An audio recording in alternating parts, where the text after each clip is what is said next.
Welcome to the Motivate, Lead and Inspire podcast. My name is Hakeem Mr. Impact, and in these episodes we discuss the relevant challenges facing young people in the UK, which are initially aired on my Thursday evening radio show on colourfulradio.com. Be sure to visit www.facebook.com/Hakeem Mr. Impact. That's MR for Mr, where you'll find the rest of my podcasts. Have a great day. Job, kind of the exciting things that kind of. So here's a question for you. If you put your hand to anything and you knew you wouldn't fail, what would you do tomorrow? Okay. So I've got this idea. It's called, well, it's not. It's happening. It's just happening slowly. It's called Finding Your Niche. Finding your Little niche. play on Neisha there. Niche. Oh, okay. Yeah. Ooh, I didn't catch that one till a bit late. Let me bring the others in. So I've been working on that. It's been happening for about a year now. It's kind of an idea that kind of cultivated through looking at coaching. So it's amazing to sit here next to Kim and just kind of hear how that's working. But yeah, it's that thing of that balance. Right. It's that kind of... What balance? Tell me more. The balance of working 9 to 5 and but then having that space to kind of move forward with your ideas and not listen to the noise. It's kind of what we were talking about earlier, that kind of shutting that out and moving forward with your idea. So do you feel you need more time to work on your idea? It's there. But it's a balance between obviously earning enough money to pay the bills. Yeah. Yep, we've all been there. It's there, but I love what I do. I love the arts. What do you I do? love Tell us working with more. young Tell us people. more. Like what you do is you've been not being a bit vague, but like we're kind of assuming that everyone knows what you do. Okay, so yeah, the main thing I would do is work with young people in schools, mostly primary, but also secondary schools, getting them interested and involved in the arts. Working at South Bank in the schools program, we're looking mostly at, well, we work nationally, internationally, but the main focus is Lambeth schools. So I've got a real grasp on Lambeth schools at the moment, which is a nice thing to do. You live in Lambeth as well, don't you? I do, so it's nice to know kind of who's around, what's going on. Yeah, I'm a Southie. Southie? Sorry, North. Have you always been a Southie? Are you from London originally? No. Where are you from? I'm from Suffolk. I'm a countryside girl. What's going on with all Tractor girl. Suffolk, Norfolk? Nana, where are you from? But Nana's from Ghana anyway. Ghana. I always wished I was a Londoner. We were talking about this before we came on air, weren't we? We were saying I wanted to be a Londoner. Tell me about the cultural diversity in Suffolk. Silence. No. Do you know what? It's amazing going back now, and I don't know if you find this as well, Kim, that like it's changing. Right. I think London is kind of overspilling for the better. Absolutely, yeah. Right. It's not 100% there for me yet, and I think that's why I still love living in London, because it's just, you walk out your front door and it's everything and anything. Is that important to you? It really is, because I think that helps your creativity and it helps you be inclusive and have that awareness, and I think it also just keeps you really current. Here's the thing. You're going to throw something at me, but you said it helps you be inclusive. How does something help you be inclusive? I thought inclusive is something that you just have in you anyway. We and you have spoken about this before, haven't we? No, I love throwing curveballs. Yeah. So I guess it's that awareness, and I find when I go home there's a lack of awareness in some conversations that I have, and I find that quite sad. But then I also realise that I'm really lucky to be where I am and to be in London and have that knowledge. So it's a battle of kind of you build that from kind of what you experience on a day-to-day basis, and you kind of don't even know it's happening when you're in London, because everything is happening around you, so it's there. Right. And I don't find that happens for me so much when I'm home. I love home, don't get me wrong. I really love Ipswich. I grew up there. It's home. It's where my family are. Near Dance East? Yes. Dance East are a huge like impact on my dance career, where I am today. Did you go there cat there? I was not a cat. I'm a bit too old for cat. All right. Yeah, but I mean, back in the day, because cat's been around a hot minute though, right? Yeah, but I'm older than that. Oh, sorry. Beg your pardon. Cat snoot you up.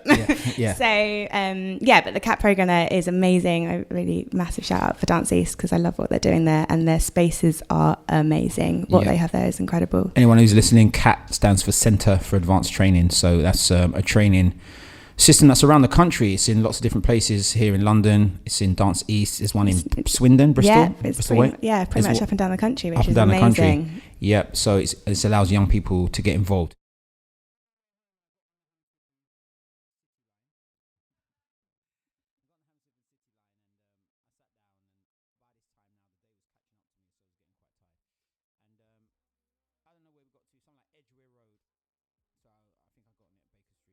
next stop was Edgware Road or Paddington.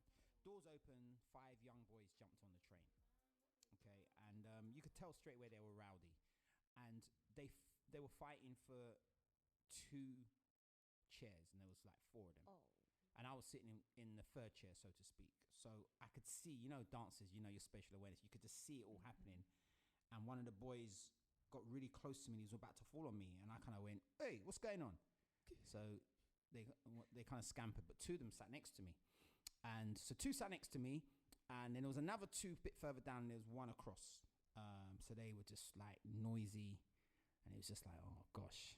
Anyway, the one next to me, I reckon the average age was about 13, and the one next to me absolutely stunk of no, not even a joke, of weed. Oh, what? 13. Yeah. Oof.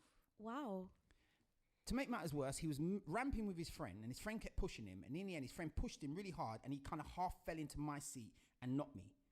So I looked at the guy and I thought, "You having a laugh like this?" And he kind of seckled because he knew he shouldn't be ramping with me. But anyway, they were still making noise, messing around and stuff like that. And I was like, "Oh, come on, hurry up with my stop. 2 twos. I didn't realize, but I think there was another boy across from me was annoying this guy, Caucasian guy, white guy, and his girlfriend. He was annoying them, obviously. I put 2 and 2 together afterwards, but I didn't realize it was going on.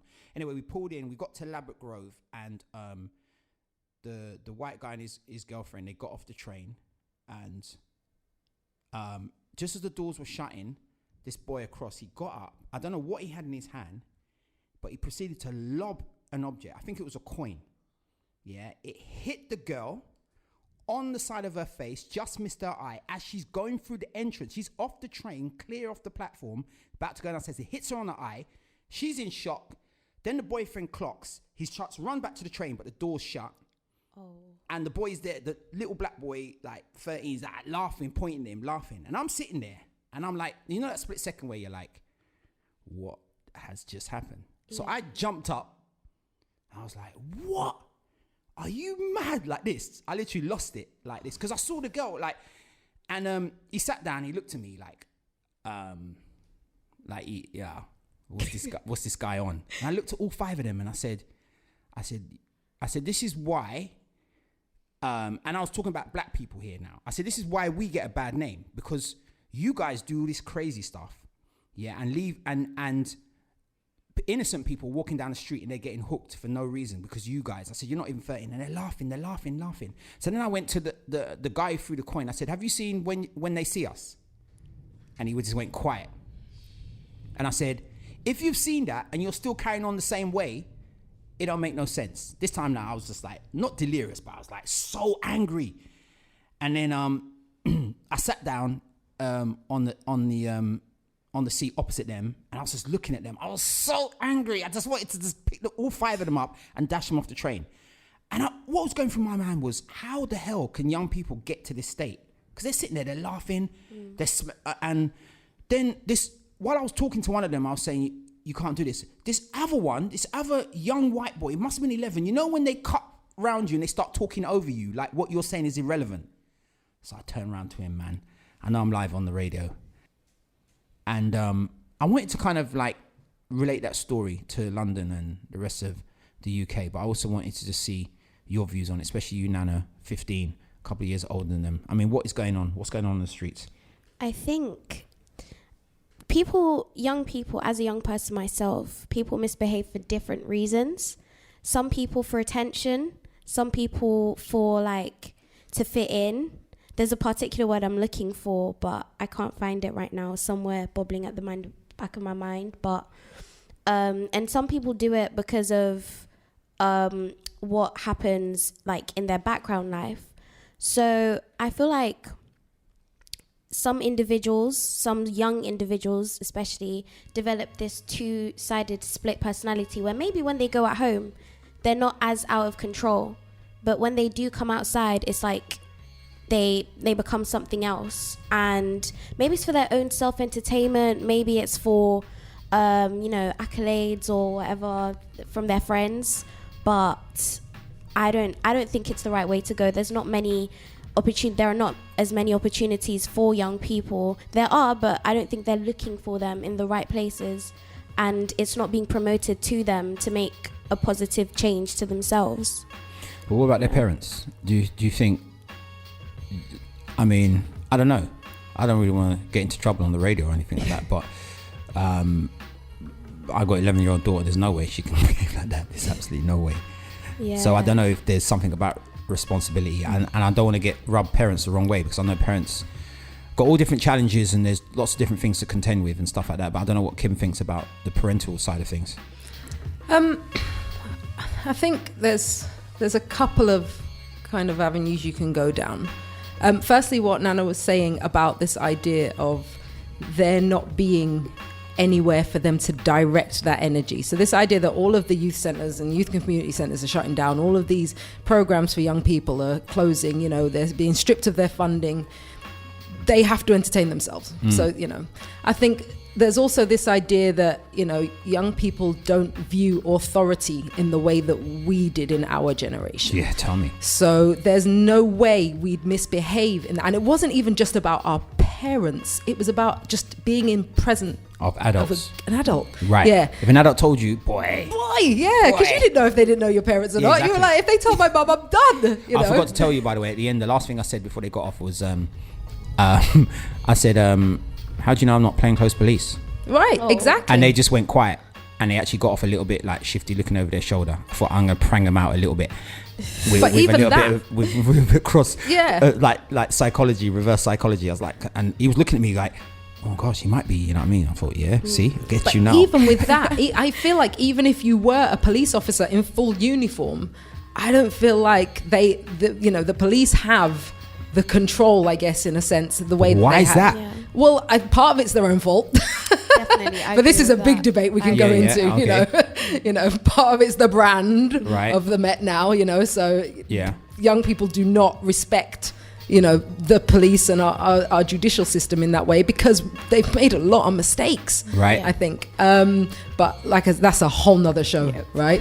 You know, we is, could yeah. really go into that. But yeah, I just think it's about this idea of authority. So, you know, teachers, parents, police officers, local shopkeeper even. I think, you know, nobody has the ability to be able to look at a child anymore and make them stop in their tracks 'Cause I'm not and gonna think lie, about what they're doing. It did pass my mind. I was thinking, like, I'm engaged in this, but am I going to get home in one piece tonight? Right.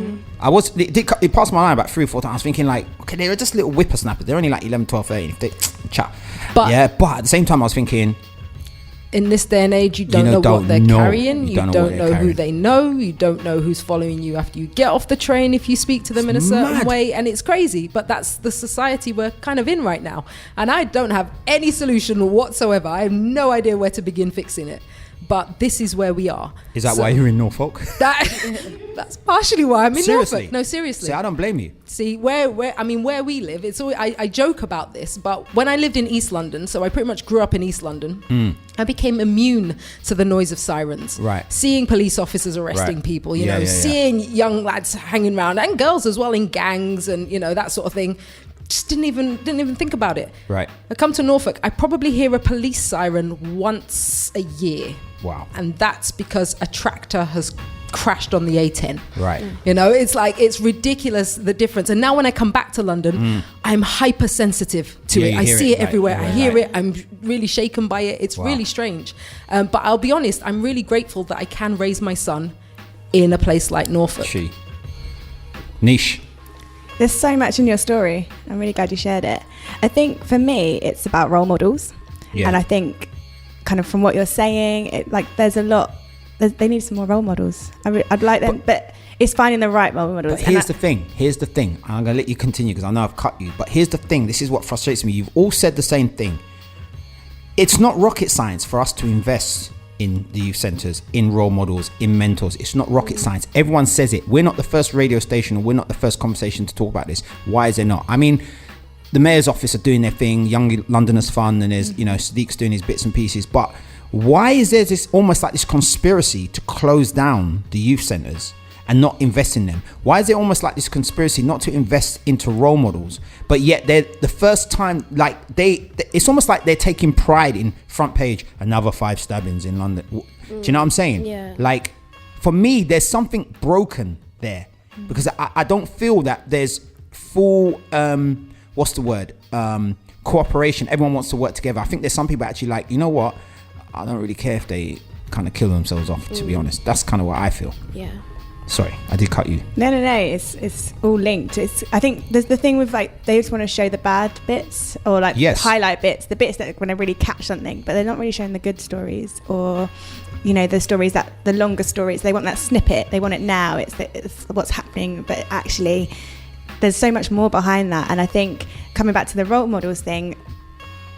Children, young people, adults, everybody needs to kind of have something to latch onto, and I think it would be interesting to take those guys who you met on the train and take them into another situation and see like what do they want, what they're looking at. And it's also about support. You can have those role models or those people who are kind of you can aspire to, but then they need to be supported in that journey.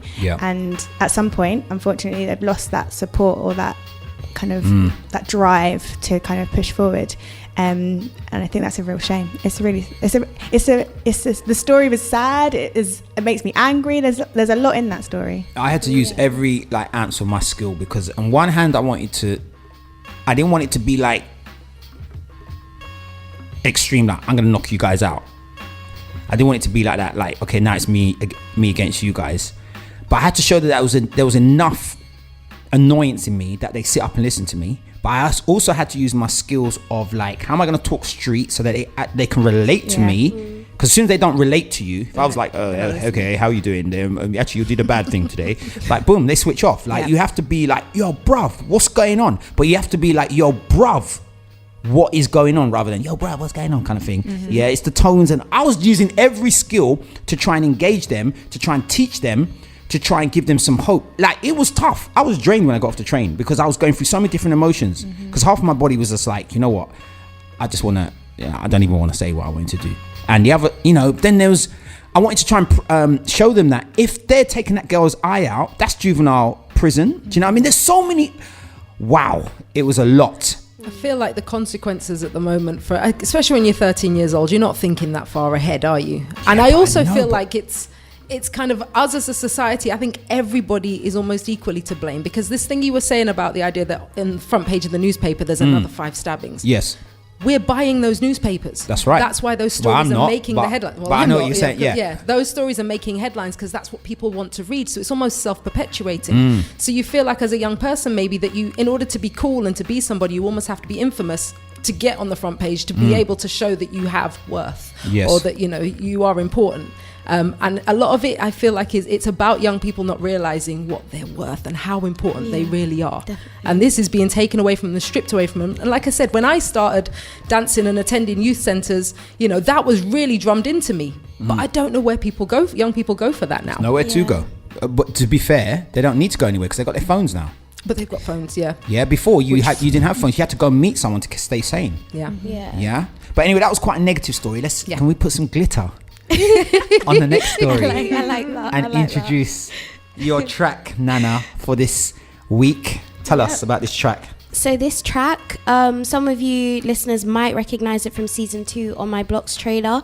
I heard it and I just thought it's just got this really interesting energy, and it's the questions that are asked inside the song are almost exactly equivalent to the questions asked in youth or adults' minds as well in everyday life, like just everyday decisions. And I think it really resonates with me. So I love Colourful Radio. I was standing I wasn't standing at the bus stop. I was standing kind of to the back of the street of the bus stop. And I was just minding my own business, listening to some music. And this bike goes past. And I literally, as I look, this guy aims a punch at me as he goes past. Like, I think he didn't want to punch me. I just think he felt that I'm on a bike. If I can do it and get away with it and carry on pedaling, he's not going to catch me, kind of thing. And then I was just like, what? And then I looked to my left and his friend went past on another bike. And he was like, yeah, my friend's a bit crazy. And I was like, well, boy, that sums up what's going on. But, we were off air debating, what do you do when you see wrong? Do you let it go, knowing you've gone home and you've almost contributed to that person possibly doing it again?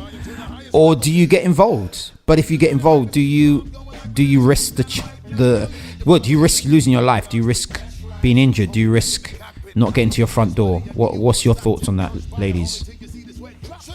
Well, yeah, of course. She said, of course.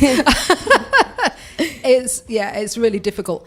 I think, again, my perspective on that has changed since becoming a parent, because I'm now responsible for another life. So if I'm hurt, then I can't raise my son. Yeah. So that's important to me. At the same time, I have stepped in before, seeing, young boys fighting. I've broken up fights.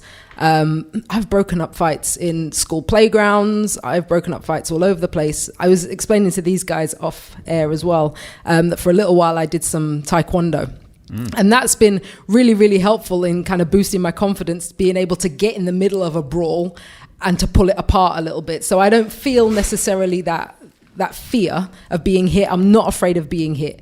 I am afraid of being stabbed. I will say that. Mm-hmm. Taekwondo is not going to help that. But I feel, if I'm the idiot that probably would jump in and try and stop it, try and pull it apart. But I am a lot more conscious of that now, as I said, becoming a parent. Absolutely, and I can see why that would be something that you have to think about, and I think about it as well in terms of there has definitely been situations where I've been kind of watching something unfold. It hasn't got to the point where I've thought, okay, I need to jump in yet. If it had got to that point, I think I would have.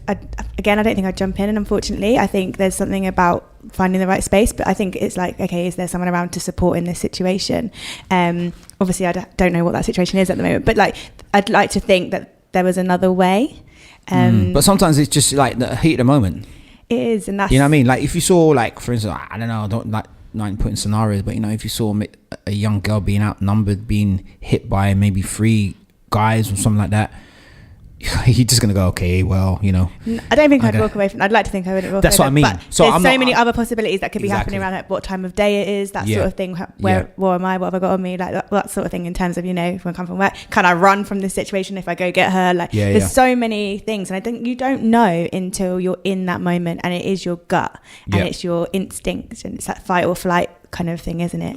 What happens there? Yeah. What do you think we should do, Nana? I think, what I feel like is that, like Neisha said, in the moment, you don't really want to do something about it. It's almost an instinct. You want to protect yourself. You want to be able to go home. But, ethically, I don't think that should be the case. I think everyone should, as a community, work together to protect each other, so we don't have to see stabbings on the news, so we don't have to blame certain crimes on young black people or ethnic minorities. And I think that even though it is something that we fear, like being hurt or having to walk away or abandon a situation where a life could potentially be lost, I think everyone should just try their best as much as possible to at least do something, contribute to. But if ethically everything worked out ethically, we'd be all right? That is true, but you know what I'm saying, that's what makes life. Nana, you are so smart. Can you just move into 10 Downing Street and just solve you know what I'm saying? nightmare right now? Please. Would you be able to solve Brexit though, basically? I feel like she would. Yeah, I think so. That's why she's here. Nana P, man. That's what we do. So anyone out there, who's feeling this conversation and feels as frustrated as us, all we can do within our own communities is keep empowering young people, doing the best we can. And maybe the effect you have on that young person, hopefully when they get older, they have an effect and it continues, and hopefully it snowballs and it tries to counteract a lot of the negativity on the streets at the moment. But I don't really have the answers long term. All I know is within the realms of what the work we do, we try and be as positive as possible, and allow the young people to see something different. But I think it's also, for me, it's really important to have that communication triangle with the parents, because situations always arise, but it always helps if you can have that conversation with the parents. We've had some really tough young people in the past, but just connecting with their parents and having this kind of communication triangle has kind of led to some positivity. So Nana, let's come to you first. You asked a question about strictness, parental strictness. And the question was, how do you think parental strictness affects the child as a result, whether it be positively or negatively?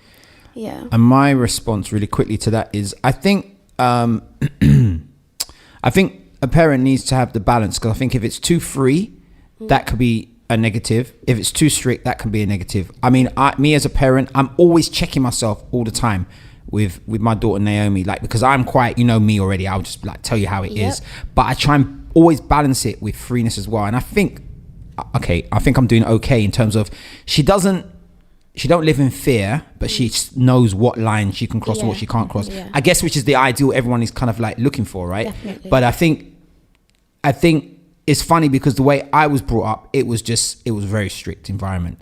And I think that had an impact on me, and it would have been very easy for me to impart that way onto Naomi. But I think Naomi's mum is very different to me. So I take from her in the balance, and I try and use that to try and balance it. But yes, I've seen parents that are very, very, very strict, and you can see a knock on. But that's just my opinion. What do you think, Nish? Yeah, I think it definitely is about the balance. I think for me, I had that structure, which was, at the time, I kind of really tried to push back against as a teenager. I was like, oh no, not doing that. And really tried to push against kind of my mum, who was trying to set this structure. I also, on the other side of that, see the excitingness and the freeness of that kind of less structured approach in terms of parenting. But now, kind of looking back, and don't say this to my mum, but I actually really... I'm texting her under the table. Don't say that. But I actually really value the structure that she has put in place, and it's something that if I was to become a parent, I'd like to take on in some shape or form moving forward, because actually I come back to that as a base point.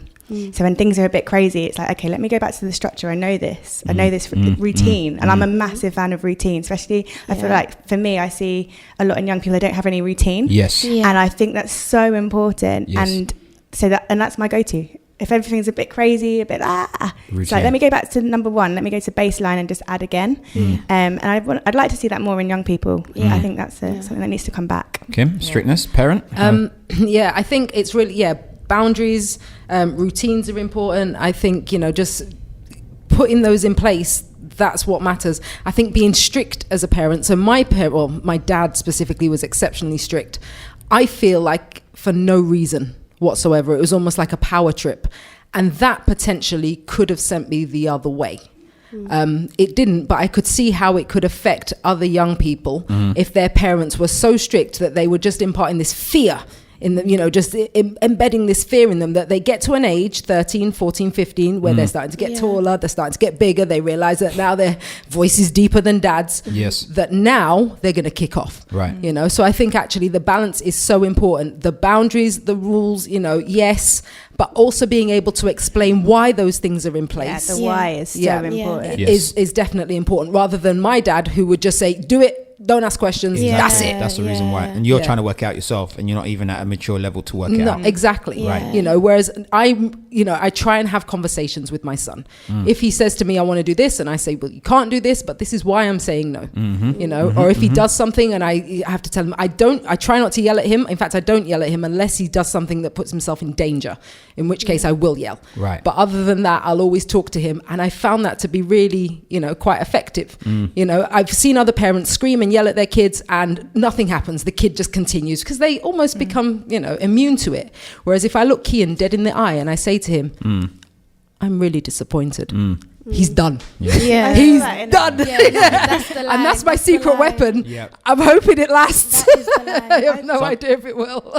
So I'm not going to put you on the line, Nana, obviously, because you're still living at home and all that. Don't want to see you outside your house with 2 bags and stuff like that. But just be interesting to know why you asked that question.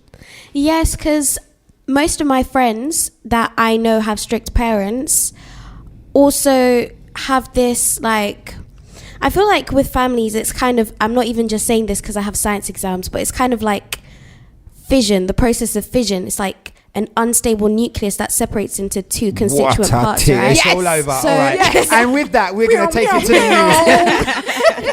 news. Prime Minister, watch out, Boris Johnson, because you've got someone else running. No, I feel like it is like that. And when you have strict parents, they might be thinking that they're really imparting something positive on you. They're really trying to make you strong and fit for the future and all of that. But it's really just tearing away from, the freeness that the child wants to feel. And it really reflects in what they do. So they want to participate in this really unusual thing called fun, which I interpret as feeling united in nonsense, because sometimes that nonsense could be positive, right, where you're just being a teenager, you're just living your best life, but then that nonsense could also be negative, which is reflected in like what your story was about what you experienced on transport and stuff like that. So I think strictness is a positive thing, but only, as you said, when you balance it. Because my mom, she's really supportive.